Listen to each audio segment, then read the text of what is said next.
Hello भाइयों, welcome back to a new video. I hope आप अच्छे होंगे। तो अभी कुछ घंटे पहले का बात है, मेरे एक दोस्त ने मुझे कॉल किया था। बेसिकली स्कूल का ही फ्रेंड था और बहुत लंबे समय से मेरा उससे बात नहीं हुआ था। तो अभी थोड़ी देर पहले, मतलब कुछ घंटे पहले, उसने मुझे कॉल किया और बहुत ज़्यादा परेशान लग रहा था। जिस तरीके से वो अपने बारे में बता रहा था, मैं उसको कॉल में भी बहुत कुछ सल्यूशन नहीं दे पाया। वो थोड़ा हड़बड़ी में भी था और उसका कारण यही था, जैसे नॉर्मल आज के टाइम पे जो कारण हुआ करते हैं, उसकी कोई गर्लफ्रेंड वगैरह ऐसे कुछ कारण हुआ करते हैं। तो सेम वही कारण मुझे बताता है कि मेरी एक गर्लफ्रेंड बनी है और मतलब उसके फ्यूचर प्लान्स के बारे में भी उसने सोच के रखा है, जो 5-6 साल बाद वो करना चाह रहा है। ठीक है, शादी वगैरह ये सब चीज़। तो वहीं पर वो ये भी टेंशन ले रहा है कि इसका कोई था पहले। ठीक है, तो मतलब इस चीज़ को इतना खिचड़ी पका के बता रहा है, मतलब इतना ज़्यादा उसके दिमाग में ये चीज़ हावी हो चुका है। मैं क्या ही बताऊँ, मैं पूरा स्टोरी नहीं बता सकता।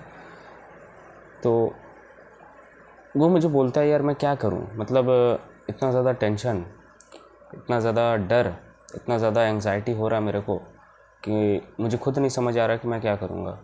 बोल रहा है कि मैं नशा वगैरह करने लग गया हूँ। हालांकि वो पढ़ने में बहुत अच्छा था एक टाइम पे, तो अभी वो ऐसा हो चुका है। तो मैंने उसको ज़्यादा कुछ नहीं समझाया, मैं थोड़ा बहुत एडवाइस वगैरह दिया, ज़्यादा स्पिरिचुअलिटी से रिलेटेड कुछ बताया नहीं, क्योंकि वो ऑलरेडी इतना ज़्यादा बोल रहा था तो मैं कुछ बताया नहीं। तो वो थोड़ा हड़बड़ी में था तो मुझे बोला कि वॉइस नोट भेज दो। तो मैंने कुछ वॉइस नोट भेज दिया और मैंने थोड़े बहुत चीज़ों के बारे में बताया उसको। फिर उसके बाद वो मुझे मैसेज करता है कि पैसे हो तो दो, मैं मतलब मुझे बाहर जाना है, सिगरेट पीने जाना है। मैंने फिर उसका कोई रिप्लाई नहीं दिया। मैं देख पा रहा हूँ, मैं देख पा रहा हूँ कि ऐसे मतलब माइंडसेट किस तरह हो जाता है। ठीक है, एक वक्त वो लड़का बहुत अच्छा था, बहुत ज़्यादा पढ़ाई में तेज़ था, शातिर था, लेकिन अभी का कंडीशन देख के वो चीज़ नहीं लग रहा। लेकिन मैं सच बताऊँ एक चीज़, ऐसे ही लोग ऐसे ही लोग जब ये रिलेशनशिप में आते हैं, धोखा बहुत ज़्यादा खाते हैं। और ये लोग जब ज़्यादा धोखा खाते हैं, जब ऐसा लगता है इनको लाइफ में कि यार मैंने सब कुछ तो झेल ही लिया, मैंने धोखा खाया, फिर वहाँ से मैं निकला, बहुत सारी चीज़ों को मैंने फेस किया, घर के ताने सुना, घर वालों के मतलब मैंने ताना सुना, फिर लड़कियों के ताना सुना, दोस्तों के ताना सुना। मतलब वो जब देख पाता ना कि वो अपनी लाइफ में हर तरह से, हर जगह से फेल हो रहा है, कोई भी ऐसे लड़कों के बारे में अगर मैं बात करूँ, तो मैं सच बता रहा हूँ ना, ऐसे लड़के बिगड़ भी सकते हैं। वो अगर बिगड़ भी जाए, मैं बोलूँ गलत रास्ते में भी चल जाए, मैं फिर भी बोलूँगा ये लोग बहुत जल्दी उसको कैच कर सकते हैं, अपने भीतर जा सकते हैं, अपने आप को समझ सकते हैं, अपने आप को एक मौका देकर खुद को समझ सकते हैं। मैंने बहुत सारे देखा थे। अब मैं अगर बुद्ध से ही कंपेयर करूँ, बहुत सारे लोगों को, बुद्ध महल में थे, 30 साल उन्होंने महल में बिताया। और बहुत साल, मुझे एग्जैक्ट एक्यूरेट नहीं पता चल रहा, लेकिन उनका शादी ब्याह हो गया, बच्चे भी हो गए। राहुल नाम था उस बच्चे का। तो फिर भी उसे, बुद्ध को, उन्हें मतलब उनको ऐसा लगता था कि नहीं कुछ तो है, मतलब मैं नहीं जान पा रहा हूँ।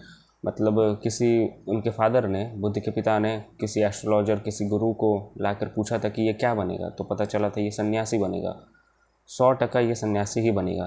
तो ठीक है, अब बुद्ध को मतलब उनके पिता को पता चल गया कि ये 100% सन्यासी ही बनेगा, तो इनको पूरी तरीके से भोग विलास में लगाया गया, पूरी तरीके से उसी तरीके से, मतलब उनको व्यस्त रखा गया, सोचने का मौका नहीं दिया गया। लेकिन फिर भी उनको डर था कि यार ये कुछ, मतलब बाहर अगर गए तो अगर बाहर की दुनिया को अगर इन्होंने थोड़ा सा भी देख लिया तो ये सवाल खड़े करेंगे, और यही सवाल खड़े करना मतलब उनका लाइफ एक नया ही टर्न ले लेगा, नया ही मोड़ ले लेगा। और जैसा डर था वो चीज़ हुआ ही। आप कब तक बाहर बाहर के दुनिया से अनजान रहोगे, एक दिन तो बाहर निकलोगे। और सेम वही चीज़ हुआ बुद्ध के साथ, जब वो एक बार बाहर निकले थे और उनके सामने से एक बूढ़ा व्यक्ति को उन्होंने पार होते देखा, एक मृत्य शरीर को पार होते देखा, मृत्य शरीर को ले जाया जा रहा था, वो ये चीज़ उन्होंने देखा। तो ये चीज़ उन्हें पता भी नहीं था, इवन आप सोच सकते हो ये चीज़ किसी को पता भी नहीं था। जब ये चीज़ किसी को पता भी नहीं था, मतलब उन्हें पता भी नहीं था, तब वो क्वेश्चन में लग गए, कि सोच में लग गए ये क्या है, मतलब ऐसा होता है क्या, मरना पड़ता है क्या, ये मरना क्या होता है। मतलब उस वक्त वो ऐसा सोचने लगे जब वो बूढ़े को देखे, वो झुक के चल रहे थे और उसका जो सारथी था उसको जवाब नहीं दे रहा था कि ये क्या हो रहा है। फिर भी बोला कि नहीं, जवाब दो, नहीं तो तुम्हारा गला धड़ से अलग कर दिया जाएगा। तो फिर जवाब दिया गया, जवाब मिला कि सभी को मरना पड़ता है। उसके बाद से उन्होंने ये ठान लिया, डिसीजन ले लिया। तो आप खुद सोचो, बुद्ध भी एक तरीके से उसी तरीके से अंधकार में थे, उन्हें भी कुछ नहीं पता था। आज के टाइम पे भी जो लोग अंधकार में है ना, मैं तो बोलूँगा कि वो लोग ज़्यादा से ज़्यादा ही नेगेटिविटी को देख चुके हैं, पूरी ज़्यादा तरीके से वो लोग नेगेटिविटी को देख चुके हैं। और बस अब वो पॉजिटिविटी का तलाश कर रहे हैं और वो पैसे के पीछे भाग रहे हैं। मेन इंपॉर्टेंट है कि वो पैसे के पीछे भाग रहे हैं। तो यहाँ पर अगर वो थोड़ा सा भी खुद को ये आशा दिला दे, ये सोच में मतलब खुद सोचने लग जाए कि यार नहीं, ये नेगेटिविटी से ही हमारा जीवन बीत रहा है, पॉजिटिव चीज़ भी आ रहे हैं, नेगेटिव चीज़ भी आ रहे हैं, लेकिन कुछ हो रहा है अंदर ही अंदर, मैं समझ नहीं पा रहा हूँ ये हो क्यों रहा है ये सब चीज़, मुझे ये चीज़ चाहिए ही नहीं, ना दुख चाहिए ना सुख चाहिए, कुछ चाहिए ही नहीं।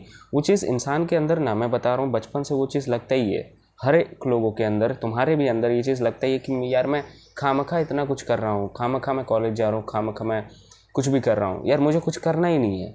ऐसा बहुत सारे लोगों के दिमाग में आता है। और ज़रूरी नहीं कि वो इंसान आलसी हो, आलसी का मीनिंग डेफिनेशन हमने चेंज कर दिया।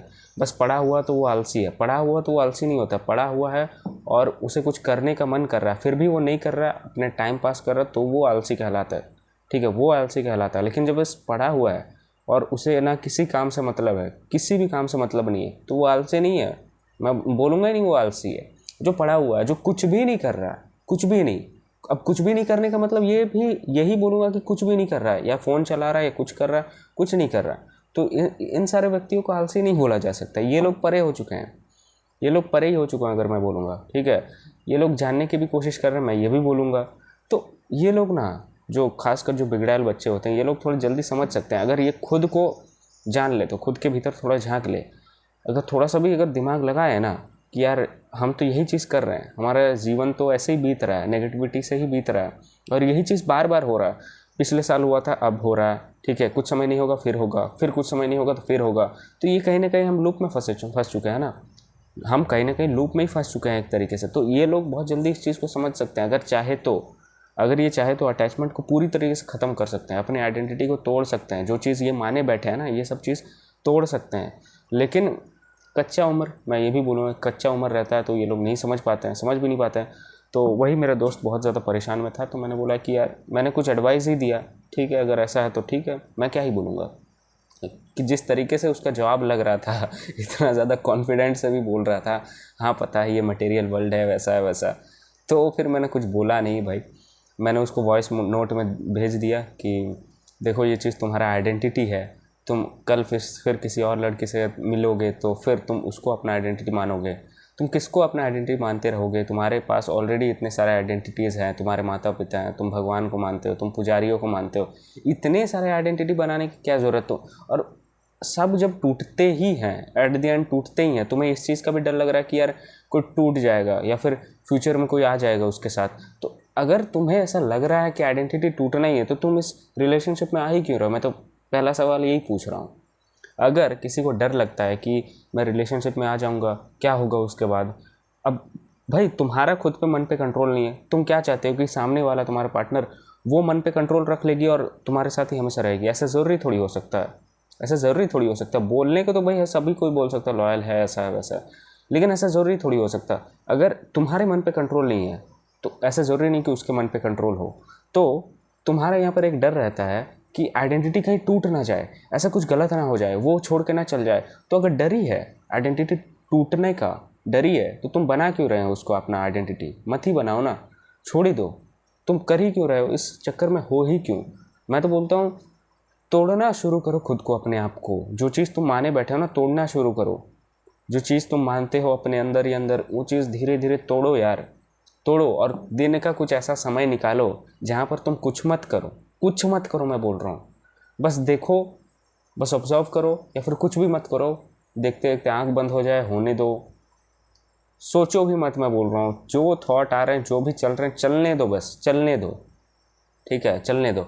कल मैं ओशो का एक वीडियो देख रहा था जहाँ पर वो रमन महर्षि के बारे में बता रहे थे कि रमन महर्षि की तरह वो मतलब हमें टाइम निकालना चाहिए थोड़ा बहुत, वो दिन में 1-2 घंटे 3 घंटे थोड़ा समय निकालो जहाँ पर तुम कुछ मत करो, और कुछ ना करते करते ही अपने आँख बंद हो जाएंगे। और ऐसे ही करके उनको समाधि हुई थी। ये रमन महर्षि के बारे में ओशो बता रहे थे।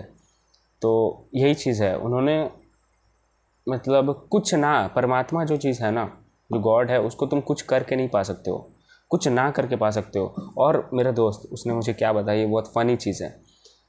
मुझे बोलता है मैं उसको पाने के लिए, मतलब एक तो बोलता तो ऐसा है कि मैं पाने के लिए, लेकिन ऑलरेडी वो रिलेशनशिप में है ही, मुझे ऐसा लगता है, ठीक है, जैसा बता रहा था। और मुझे बोलता है उसको पाने के लिए मैं सुबह 4 बजे उठता था, नहाता था, मैं मंदिर जाता था, झाड़ू पोछा करता था, वहाँ पर पूजा करता था, सब कुछ करता था पाने के लिए। ये चीज़ 28 दिन बोलता है मैंने किया ये सब चीज़। तो फिर मुझे बोलता है अब नहीं जा रहा हूँ, अब मैं छोड़ दिया, अब नहीं जा रहा हूँ। अब बोलता है कि वहाँ का पुजारी मुझे फ़ोन करके बोलता है कि तुम क्यों नहीं आ रहे। यहाँ पर फिर एक अटैचमेंट जुड़ गया। तो भाई तुम कर क्या रहे हो, मैं तो यही बोलूँगा। मतलब मैं सिखा रहा हूँ इधर अटैचमेंट तोड़ना, तुम उधर कर रहे हो और अटैचमेंट जोड़ना चाह रहे हो उससे उससे। मैं क्या ही बोलूँगा यार। मैं देखो, हाँ, मैं जिस एज में, जिस मेरा जैसा एज है, उस एज में मैं जिस तरीके के बारे में बोल रहा हूँ, चीज़ों के बारे में बोल रहा हूँ, इस चीज़ों के बारे में तो कोई बूढ़ा व्यक्ति भी बात नहीं करता। तो मैं संतों वाली जो यहाँ पर मैं बात कर रहा हूँ, तो चांसेस कम है कि बहुत सारे लोग समझेंगे, लेकिन ये सच है, ये ट्रुथ है। मैं सत्य के साथ खड़ा हूँ, ये चीज़ मुझे अच्छे से पता है। और इससे ज़्यादा सत्य और कुछ हो नहीं सकता, इससे ज़्यादा सत्य और कुछ हो नहीं सकता। आप आँख खोल करके पूरे दिन भर रह सकते हो, लेकिन आप आँख बंद करके 1 मिनट भी नहीं रह सकते हो। आप 1 मिनट भी आँख बंद करके नहीं रह सकते हो। क्या है भीतर जो तुम फेस नहीं कर सकते हो अपने आप को? तुम खुद सोचो, तुम्हारे भीतर ऐसा है क्या चीज़? मैं तो तुमसे पूछता हूँ भाई। मैंने बोला कि यार तुम धीरे धीरे ऐसा आइडेंटिटी तोड़ो, तुम मरने के बाद तुम्हारा ये मैं ही टूटने वाला है। तो तुम क्यों आइडेंटिटी जोड़ रहे हो? तुम्हारा थॉट ही एक आइडेंटिटी, नया नया आइडेंटिटीज जोड़ता है, इससे उससे रिलेशन जोड़ता है। तुम्हारे मरने के बाद ना तुम्हारे माँ बाप रहेंगे, ना वो तुम्हारे साथ जाएंगे। तुम पैसों को अपना आइडेंटिटी बना रहे हो, वो भी टूटने वाला है। तुम एक लड़की को अपना आइडेंटिटी बना रहे हो, वो भी टूटने वाली है। ये सब चीज़ ख़त्म होने वाला है। इवन तुम्हारा अपना खुद का मैं भी ख़त्म होने वाला है। तो तुम क्यों बना रहे हो? उस चीज़ को अभी मार दो ना। क्यों तुम डर डर के जी रहे हो? क्यों तुम खौफ में जी रहे हो? क्यों ऐसे जी रहे हो? मैं बता रहा हूँ, ठीक है। तो ये चीज़ मैं बताने का प्रयास कर रहा हूँ। और यार थोड़ा जागरूकता लाओ अपने भीतर, अपने लाइफ में, कि तुम क्या कर रहे हो, एटलीस्ट उस चीज़ का पता होना चाहिए। मैंने उसको एक टिप दिया कि अब जब भी तुम कुछ करना, तो तुम अपने आप को एटलीस्ट थर्ड पर्सन बन के ही ऑब्जर्व करना, कि तुम जो भी कर रहे हो, तुम्हारे अंदर एंग्जाइटी आ रहा है, थॉट किसी भी तरीके का आ रहा है, डिप्रेशन हो रहा है, कुछ भी हो रहा है, तो इन सारी चीज़ों को थर्ड पर्सन बन के ऑब्जर्व करो कि तुम ये सब चीज़ कर रहे हो। बस देख लो, बस देखो तो सही कि तुम क्या क्या कर रहे हो। तुम भाग रहे हो अपने आप से, तो इसीलिए मुझे बताया। अब बहुत टाइम बाद मुझे याद किया, तो मुझे अच्छा लगा कि यार चलो दोस्त है, याद किया। तो मैं भी आप लोगों को यही बताना चाहूँगा यार, कि कुछ ऐसा डिसीजन मत ले लेना जिसके वजह से पछताना पड़े, ठीक है। और मैं यही बोलूँगा कि यार जो चीज़ तुम पाना चाह रहे हो वो कुछ है ही नहीं, वो बस तुम्हारा एकमात्र थॉट ही है जो ये सब चीज़ पाना चाह रहा है। और जो चीज़ अभी हुआ ही नहीं उसके बारे में तुम सोच के क्यों व्यर्थ टाइम बर्बाद कर रहे हो, वेस्ट कर रहे हो? वो सब चीज़ें, जो चीज़ हुआ ही नहीं, वो बेकार का खामखा टाइम पास कर रहा है, टाइम वेस्ट कर रहा है। सोच सोच कर मिल जाए, ऑलरेडी बात कर रहा है सब रिलेशन में, फिर भी ये पता नहीं क्या चाह रहा है। आप खुद सोच सकते हो, वो खुद बात भी करता है उस लड़के से, सब कुछ चैटिंग करता है, सब कुछ करता है, फिर भी डर रहा है कि मुझे मिलेगी कि नहीं। मतलब क्या सवाल था भाई? मैं तो खुद सोच रहा हूँ क्या ही पूछने जा रहा था। और जो खुद बोलता है कि जो मेरा रिलेशनशिप भी जब स्टेबल होगा, शादी भी करूँगा 5-6 साल बाद, तो तुम अभी क्यों इतना ज़्यादा मतलब पगला रहे हो? मैं तो यही उसको बोला, तुम अभी इतना ज़्यादा क्यों खौफ में जी रहे हो? मैं बोलूँ कि यार तुम्हारा कंट्रोल ही पूरी तरीके से टूट चुका है। अपने कंट्रोल को लाओ, ठीक है। और ऐसे भी नहीं होगा कि तुम अपने कंट्रोल को तुरंत ले आओगे, ठीक है। तुम अपने आइडेंटिटीज़ को तोड़ो यार। तुम क्यों मान बैठ रहे हो? तुम क्यों इतने सारे चीज़ों में और उलझ रहे हो, इसको उसको मान रहे हो? तुम्हारा पूरा ज़िंदगी ही ऐसे निकल जाएगा। एक समय बुढ़ापा आएगा तो सोचो ये पेंशन क्यों नहीं आ रहा है, फिर तुम पेंशन पे अटके रहोगे फिर। तो हटाओ यार ये सब चीज़ जो दिमाग में तुम्हारे अंदर भर रहा है ना। मैं खाली कर रहा हूँ, खाली कर रहा हूँ अभी से। ये बहुत ज़रूरी है, अभी नहीं तो कभी नहीं। मेंटली मैच्योर हो जाओ, अभी नहीं तो कभी नहीं, ठीक है। तुम ये नहीं सोच सकते हो कि बुढ़ापा में जाकर मेरा आत्मज्ञान होगा, समाधि मुझे मिले, कुछ नहीं होने वाला है। यंग एज में जितना जल्दी तुम ये सब चीज़ समझ जाओगे, तुम खौफ में नहीं जियोगे, डर के नहीं जियोगे, ठीक है। तुम बस जियोगे और कुछ नहीं, रहोगे और कुछ नहीं। तुम ये चीज़ तुम्हारे दिमाग में अच्छे से फिट हो जाएगा कि कुछ आइडेंटिटी है ही नहीं, जो चीज़ मैं मान रहा हूँ ये चीज़ कुछ है ही नहीं, दैट्स इट। और क्या, बात समझ आ रही है? चलिए फिर इतनी बात करना चाहूँगा। धन्यवाद, थैंक्स फॉर वॉचिंग। और अगर कोचिंग कॉल वगैरह बुक करना है तो आप डिस्क्रिप्शन चेक कर सकते हैं।